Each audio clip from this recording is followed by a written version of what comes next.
예, 바로 시작하겠습니다. 김대현 감독님 소개해드립니다. 박수를 좀 부탁드립니다.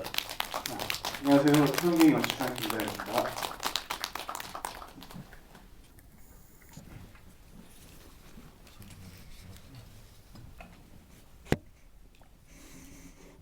아시는 분들도 계시겠습니다만 모르시는 분들을 위해서 일단 물으시고 짧게 인사 한마디 하실까요? 토론기 연출한 김대현이고요. 이렇게 추운 날 영화 보러 와주셔서 감사드리고, 관객과의 대화가 철원기행이 한 반년 만에 이루어지는 것 같습니다. 그래서 다시 한번 새록새록 떠올리며 오늘 최대한 많은 질문해 주시면 또 최대한 성심성의껏 대답해 드리도록 하겠습니다.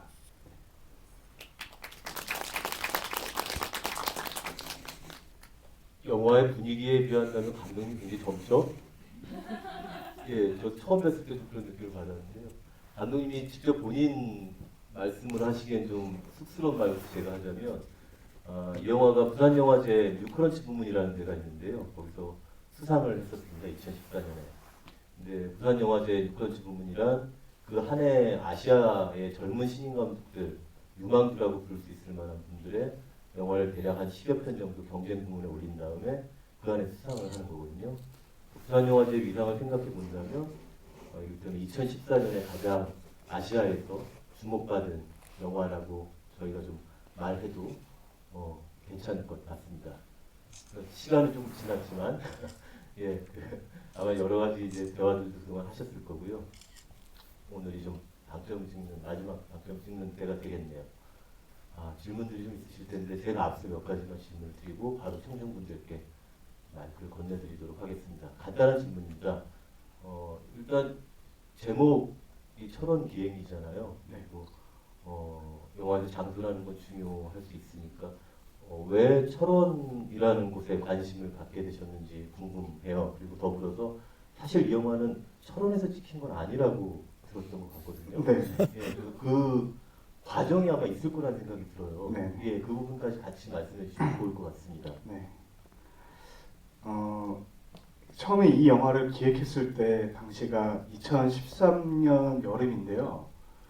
2012년 여름이었습니다. 근데 이제 단국대 대학원을 가기 위해서 필요했던 게 이제 단편 영화 한 편이랑 장편 영화 아이템이었는데, 그 여름에 막 고민하다가 무슨 이야기를 장편으로 풀까 고민하다가 그냥 그 전작이 단편이 또 가족 영화 비스무리한 내용이었는데 제가 엄청난 실패를 겪었어요. 그러니까 뭐 실패 겪었다는 기준은 뭐 어떤 영화제며 뭐며 제가 수십 군데에 제출을 스스로 했지만 혼자 사운드 믹싱부터 색 보정 뭐 다 해봤지만 아무것도 이제 연락이 없는 그런 상황을 전 스스로 그걸 실패라고 규정짓고 다시 한번 해봐야겠다, 가족 영화를. 그래서 무슨 이야기를 할까 그때 고민하다가 동생이랑 저랑 나이 차이가 7살 정도 차이가 나는데 그 녀석이 이제 21살 때쯤, 그래서 그때 여름에 이 녀석이 그 입영 통지서가 날라왔어요. 그래서 춘천으로 보충대를 간다고. 그렇게 되면 철원으로 갈 확률이 굉장히 많겠네 라는 생각이 들었었는데, 저희 부모님이 두 분 다 교직에 계시고 있거든요, 실제로. 그래서 아버지가 당시에 철원에서 근무를 하고 있을 때였어요. 관사가 있고. 떠올려 보면은 이 녀석이 군대를 철원으로 갈 확률이 한 95% 정도 될 것 같고, 그럼 우리 집이 면회를 가면은 우리 아버지 관사에서 잠을 자겠구나.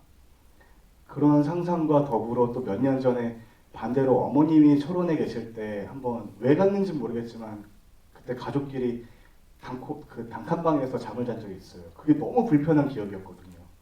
그래서 그런 것과 더불어서 철원에서 뭔가 일어나는 일이면은 그 기억과 더불어 좀 흥미롭게 진행될 수 있겠다는 생각을 했었고, 그 당시에 어머님 관사에서 잠을 잘 때 실제로 보일러가 고장이 나서 그 돌아가는 그 선풍기 모양의 난로를 의지하며 하루를 잤었던 그런 경험과 뭐 이런 걸 토대로 좀 기획하고 진행했습니다. 네. 그리고 그 눈 내리는 철원은 정말 간절히 기도를 했었어요. 철원에 제발 눈이 내려달라고. 근데 한 번도 눈이 안 내린 적이 없는데 그 해에 2014년도에 정말 온 전국이 따뜻한 날씨여서 철원도 따뜻하더라고요.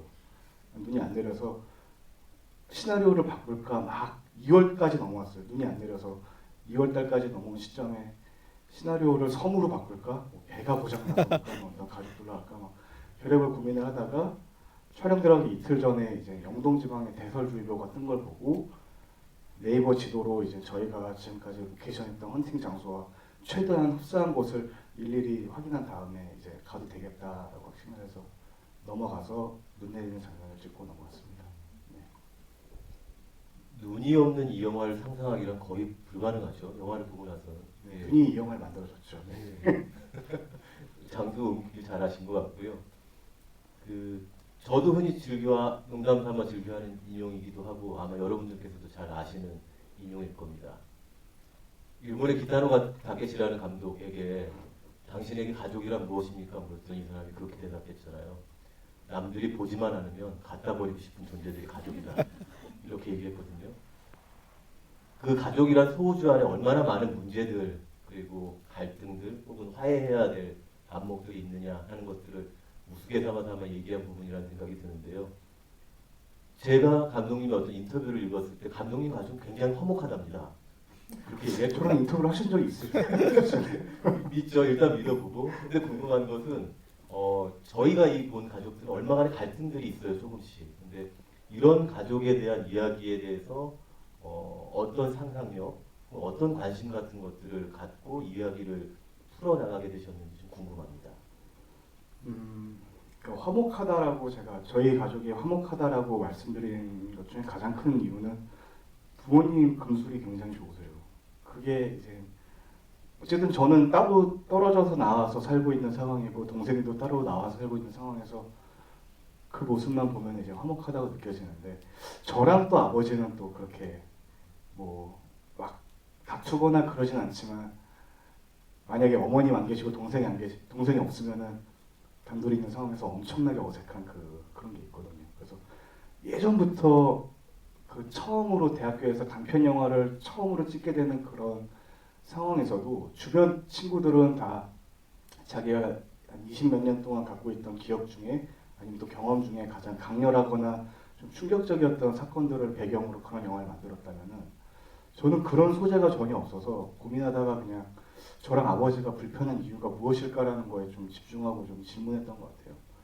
그러다 보니까 뭐 몇 번의 단편을 거치고 여기까지 온 것도 일단 시작점의 관계는 아버지와 아들 관계에 대해서부터 뭔가 제가 느낀 점을 좀 만들어 보고 그 다음에 동생과 나, 그 다음에 제가 모르는 며느리 같은 존재는 그 단국대 같이 제작했던 그 작가 파트의 박진수 누나의 도움을 많이 받아서 그분이 이제 실제로 결혼하셨고 뭐 그런 경험과 어떤 걸 녹아서 서로 이제 대화하고 뭐 그런 자기의 솔직한 가족 관계를 털어놓으면서 이 관계를 좀 만들어갔던 것 같아요.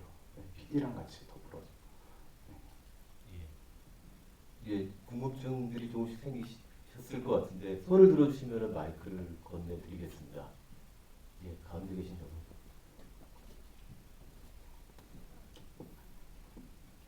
네. 네, 영화 마지막에 엔딩 크레딧을 보면서 생각난 질문인데요. 제착각일지도 모르겠는데 마지막에 그 인물들 이름이 배우들한테서 따온 것 같았어요. 어머님 이름 성함이 윤여정이라던가 네. 며느리는 강혜정 씨고 네. 네, 뭐 다른 김성근 씨나 막 이런 배우들 혹시 그게 의도하신 건지 그렇다면 무슨 어떤 의미가 있는지 궁금합니다. 시나리오 쓸 때 그러니까 대학원 졸업 작품이긴 하지만 그래도 혹시 모를 어떤 희망과 어떤 혹시 모를 가능성을 생각하며 윤여정 선생님과 강혜정 그리고 막내 아들은 김수현이었어요.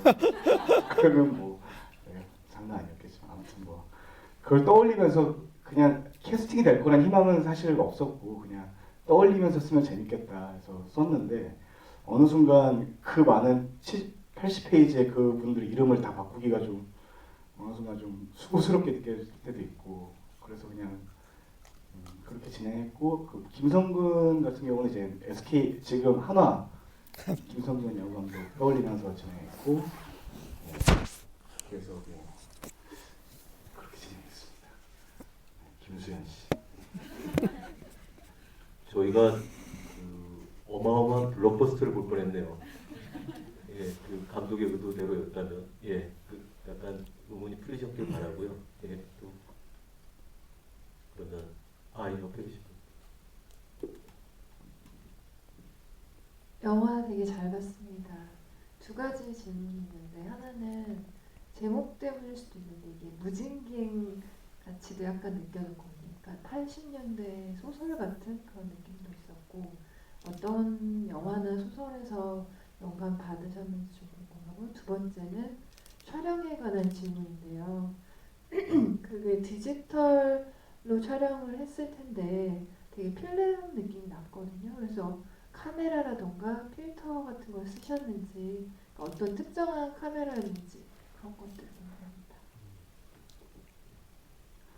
그러니까 제목을 처음 지은 시점은 그 대학원을 가기 위해 만들었던 포트폴리오 아이템을 다 쓰고 마지막 제출하기 직전에 제목을 뭘로 할까 고민하다가 몇 시간 안 남은 상태에서 그냥 일단 철원에서 일어난 뭐 여행이니까 일단 철원 기행으로 붙여넣읍시다라는 생각으로 무작정 출발했는데 그러면서도 마음속에 걸렸던 거는 어떤 무진기행 그 소설을 물론 보고 감명 깊게 본 소설이긴 하지만 그거에서 모티브를 제가 얻었다고 생각한 건 아니었거든요. 그냥 근데 촬영 끝나고 편집 다 끝나고 계속 이제 왜냐면 야외 장면은 강원도 고성에서 찍었으니까 철원 기행이라고 하면은 거짓말하고 있는 상황이잖아요. 근데 그거를 촬영하면서도 촬영 감독님도 강원 기행으로 바꾸자 뭐 이런 여러 가지 아이템을 막 내줬었는데 그래도 저희가 알고 있는 철원이란 공간의 정서와 어떤 추운 느낌을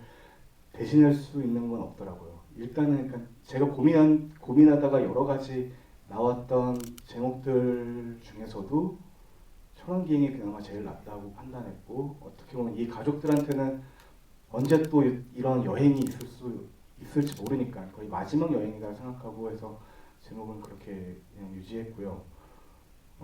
카메라는 뭐 특별하게 뭐 다른 어떤 필터를 쓴다거나 그런 건 아니었고 그냥 독립영화나 다른 상업영화에서 많이 쓰는 레드 카메라를 쓰고 좀 색 보정을 좀 어떻게든 좀 이 정서와 맞게 만들 수 있을까를 좀 고민 많이 했던 것 같아요. 은은하게 뭔가 약간 갈색 톤으로 약간 브라운 톤으로 좀 시작을 한다든지 아니면 야외 장면에서는 정말 차갑게 간다든지 약간 그런 식으로 색 보정을 할 때 좀 고민을 많이 했었습니다. 뭔가 영감을 받거나 영향을 받은 작품이 있느냐고도 물어보신 것 같은데 혹시? 그 영향을 받은 영화는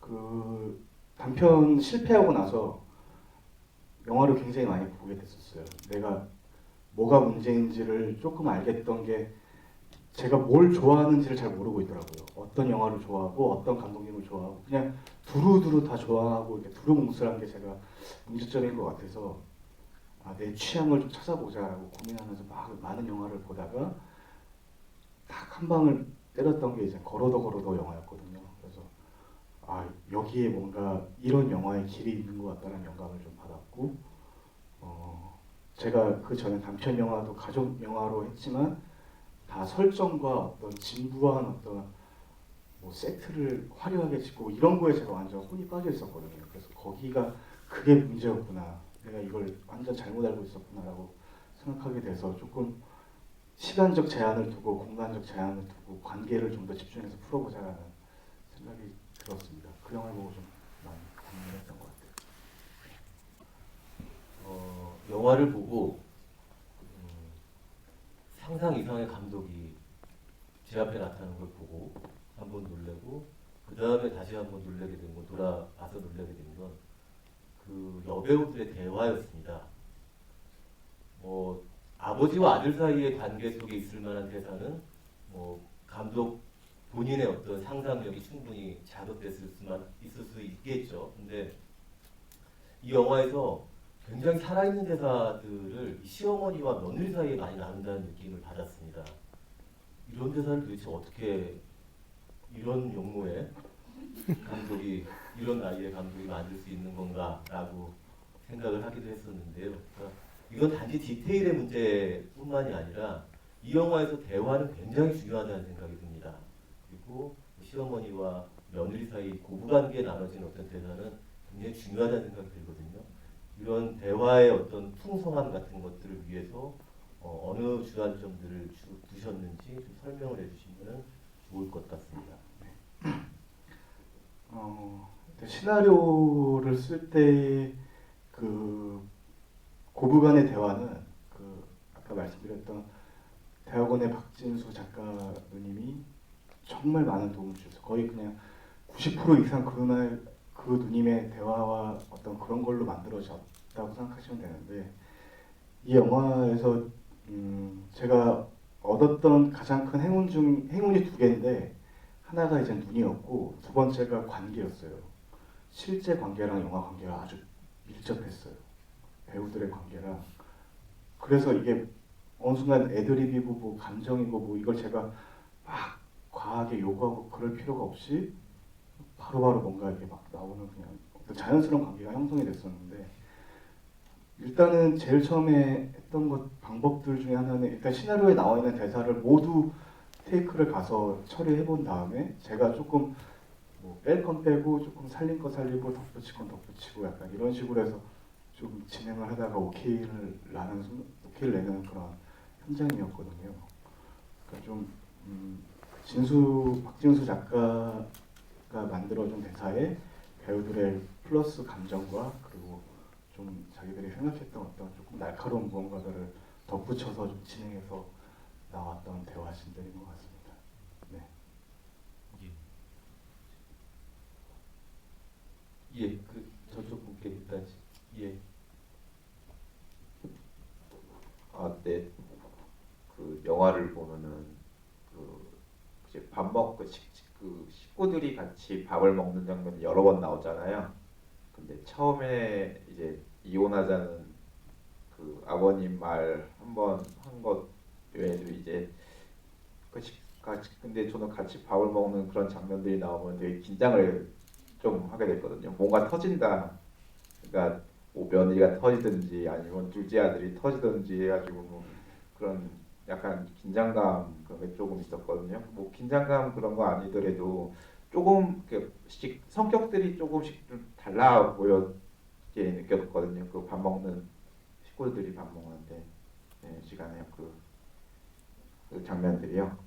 그거에 대해서 조금 말씀해 주실 것이 있으시면은 이제 뭐 에피소드라든지 식사 시간대. 그리고 그 마지막에 식구들이 이제 사진을 같이 찍자고 네. 했잖아요. 근데 이제 같이 찍자 하고 했는데 그 찍으신 거는 그 마지막에 좀 편집을 하신 것 같더라고요. 그거는 이제 의도적으로 그렇게 하신 건지 그게 좀 궁금합니다.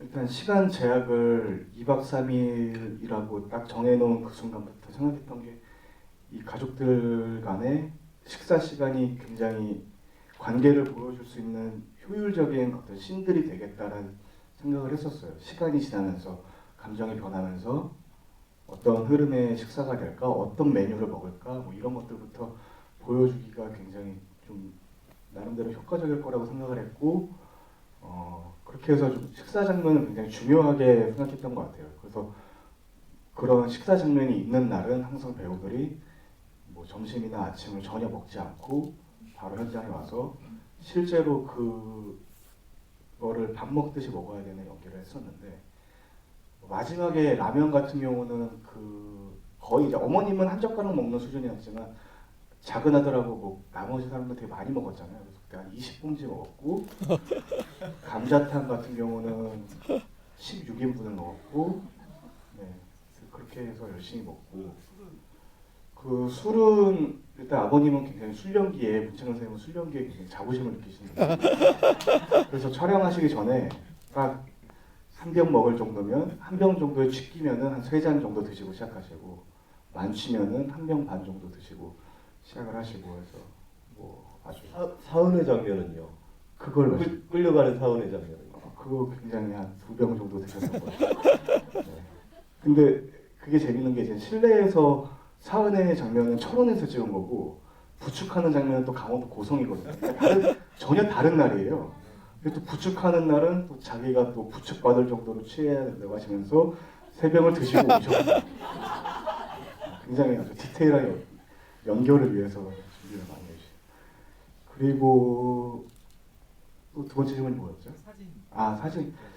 네, 그 물론 촬영할 때는 그 뒷부분까지 다 찍었죠. 다 가족 사진 찍고 다시 돌아와서 밥 먹는 가족들 다 찍고 그리고 또 실제로 그 가족 사진 찍을 때 카메라를 정면에 두고 뭐 표정 같은 거 다 보여주고 다 찍었는데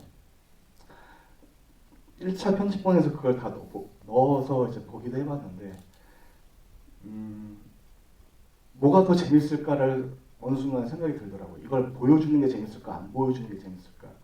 저는 제 판단으로는 더 영화적인 부분은 이거를 안 보여주는 게 훨씬 더 좋을 것 같다라는 생각이 들더라고요. 그래서 그냥 딱 그 지점에서 안 보여주는 선택을 했고 그 표정이나 이런 거는 좀 상상할 수 있게끔 우리가 좀 궁금해할 수 있게끔 하는 편집이 좋겠다라는 생각이 들었습니다. 편집 얘기를 하셔서 저도 궁금한 게 갑자기 생겼는데요. 영화를 보면서 개인적으로 굉장히 인상 깊었던 장면들 중에 하나가 가족들이 모여 있을 때 어떤 한 쇼트가 인물 하나를 담을 때 쇼트였습니다. 그러니까 여러 사람들이 모여 있는데도 불구하고 카메라가 종종 한 인물을 담을 때였었거든요. 그러니까 굉장히 뭐랄까요, 여러 사람이 모여 있지만 그 사람의 지금의 마음의 심정 같은 것들을 보여준다는 느낌을 받았어요. 혹시 이들 가족을 찍을 때 카메라의 촬영의 원칙이나 혹은 쇼트의 분배나 그런 것들에 대한 감독님 생각을 좀 듣고 싶다는 생각을 했습니다. 가급적 쇼트를 나누지 말자가 저의 최대 목적이었어요. 그냥 한 샷으로 가능한 신들 같은 경우는 무조건 한 씬으로 갑시다. 이런 게 어떤 저의 이 영화를 통해서 뭔가 하고 싶었던 영화적 그 도달점이었는데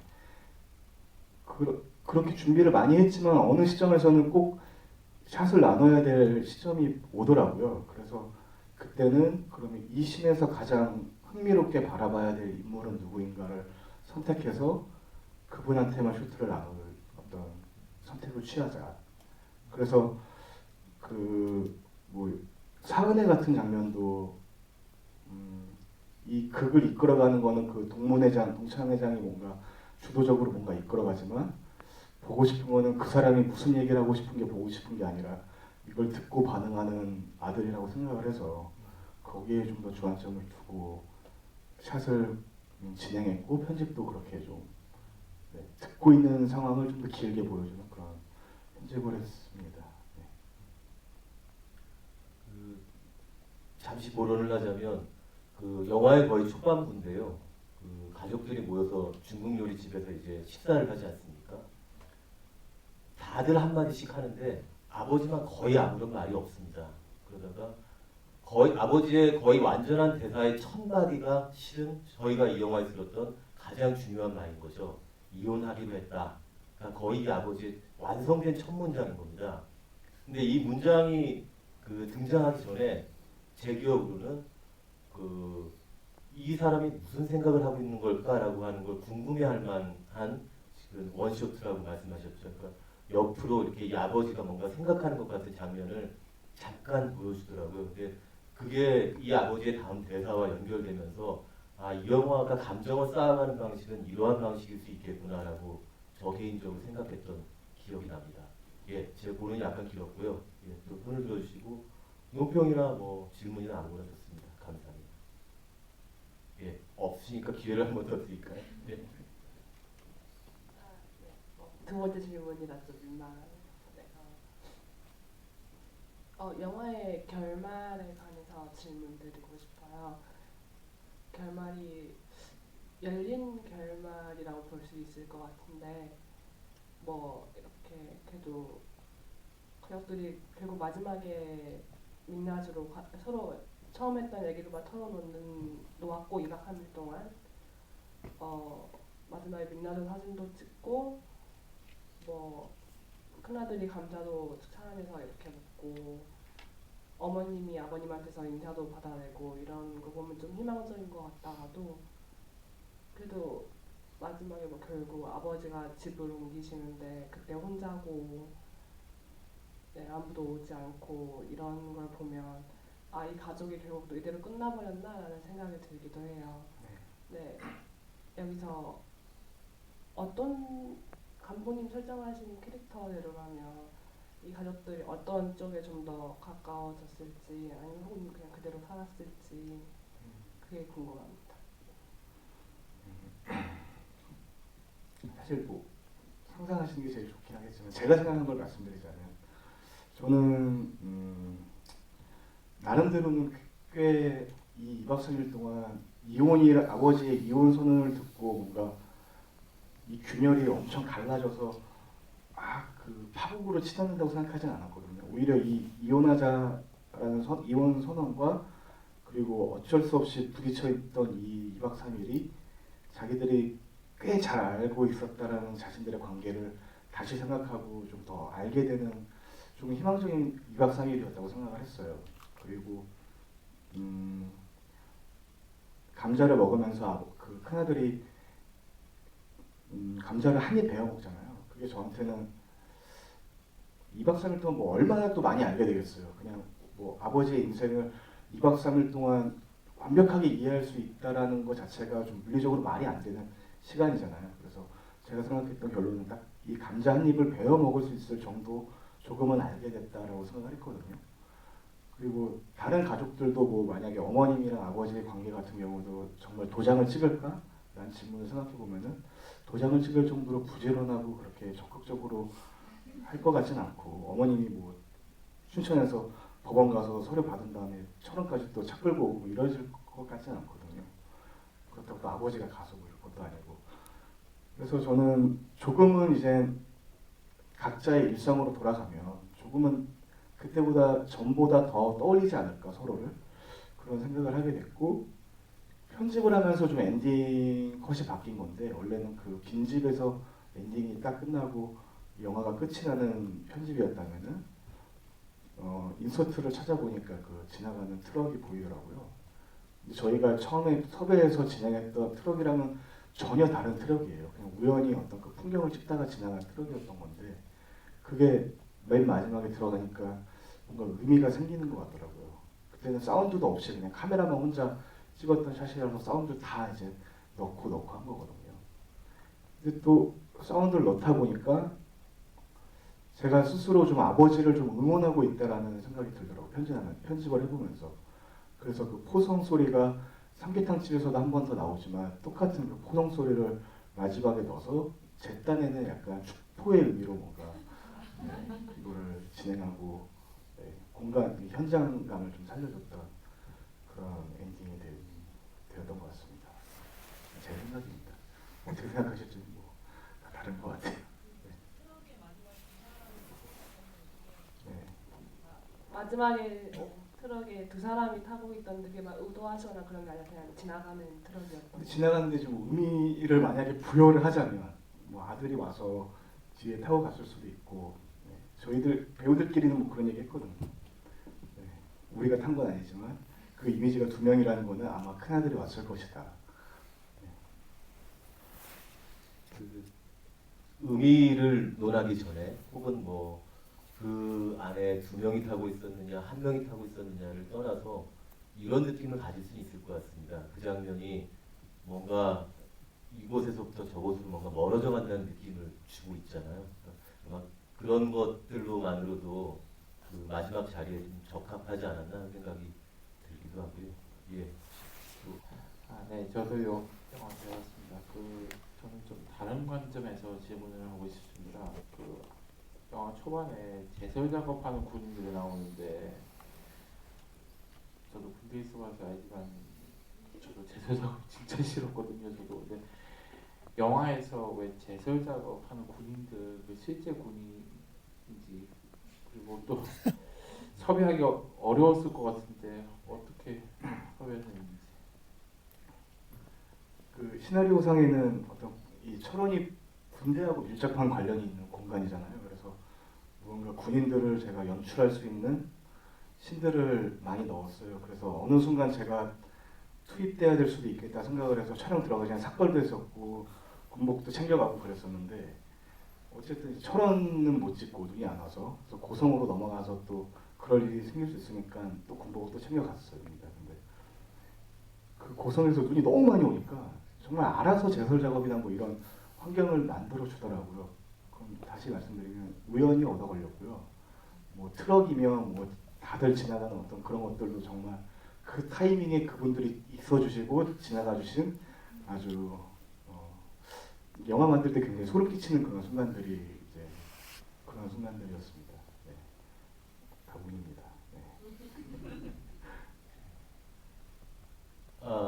실은 저희가 이제 맞춰야 합니다. 그 이유를 이제 감독님께서 설명을 드릴 텐데요. 그러니까 지금 촬영 중에 있다가 지금 이쪽으로 넘어왔고 다시 촬영을 하고 삼척을 가야 한답니다. 근데 그 마찬가지로 지금 눈 얘기를 하지 않았습니까? 기후 얘기를 했는데 그 날씨 때문에 가야 한대요. 이런저런 것들이. 그래서 그 왜 지금 급하게 가야 하는지에 대한 설명을 들으면서 마치는 걸로 하는 게 좋을 것 같습니다. 최대한 핑계를 한번 대보십시오. 그러니까 정말 죄송하다는 말씀을 드리고 두 번째 연출작이 공간이 인천과 삼척을 배경으로 이루어지는 상황인데요. 젊은 남녀가 이제 결혼을 앞두고 인천 본가와 삼척 본가를 하루씩 가는 그런 이야기예요. 그래서 거의 마지막 날 지금 삼척 부분을 촬영하고 있는데 어제 엊그제 이제 대설주교가 왔잖아요. 그래서 그게 눈이 내리면 눈을 찍으면 되는 건데 비가 와가지고 제가 그냥 촬영을 못했어요. 그래서 하루 연기돼가지고 어제 끝나야 될 분량을 지금 오늘 가서 촬영을 해야 되는 상황이거든요. 네. 정말 죄송하고